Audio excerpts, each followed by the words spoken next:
تو کہتے ہیں ایک شخص آتا تھا مجلس میں، مولا حسین کی مجلس ہو رہی ہے، یہ صرف چائے پینے کے لیے مجلس میں آتا تھا۔ 1 کپ چائے کا پیا، 2 کپ چائے کے پیے، 3 کپ چائے کے پیے، 4 کپ چائے کے پیے، اور چائے پینے کے بعد چلا گیا۔ نہ مجلس میں روتا تھا، نہ ماتم کرتا تھا، نہ مولانا کو سنتا تھا، نہ جب صلوات بھیجی جاتی تھی کوئی توجہ ہوتی تھی، یہ بس آتا 3 کپ چائے کے پی اور نکل جاتا تھا۔ شیخ عبداللہ کہتے ہیں کہ یہ عادت مجھے اس کی بڑی بری لگتی تھی۔ کہتے ہیں ہم صدام کے آنے کے بعد ایران چلے گئے، 1.5 سال کے بعد میں نے اس مومن کو قم کی مجلس میں دیکھا، اور جب مجلس میں آیا تو وہاں بھی چائے چل رہی تھی اور اس نے پھر چائے کے کپ پینا شروع کر دی۔ میں نے کہا یہ عجیب مومن ہے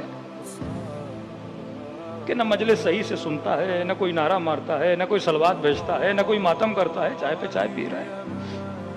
کہہ رہا دل میں میرے اس مومن کے لیے خیال اچھا نہیں تھا کہ یہ کیسا مومن ہے۔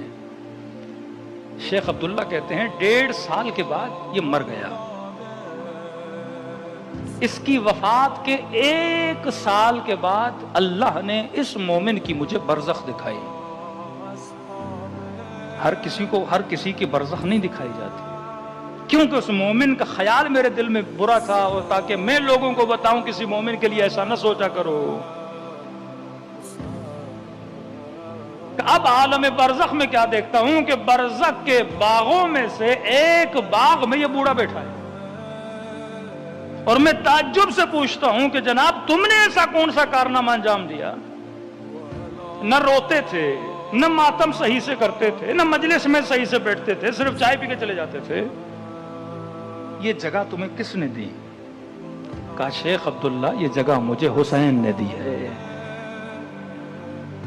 کہ جیسے روح پرواز کی عالم برزخ میں امام حسین مجھے لے کر آئے، کہ اس باغ میں رہو تا قیامت، جب قیامت ہوگی تمہیں اور اچھی جگہ ہم دیں۔ کہتا پھر میں نے کہا شیخ عبداللہ تم نے ایسا کیا کیا تھا کہ امام حسین نے تجھے باغ دیا ہے؟ تو صرف چائے پیتا تھا۔ کہتے یہاں پہ یہ بوڑھا غصے میں آیا، اور اس نے کہا شیخ چائے تو پیتا تھا، لیکن یہ بتا چائے کس کی پیتا تھا؟ کیا میرے گھر میں قہوہ نہیں تھا؟ کیا میرے گھر میں چائے نہیں تھی؟ چائے تو میرے گھر میں بھی ملتی تھی۔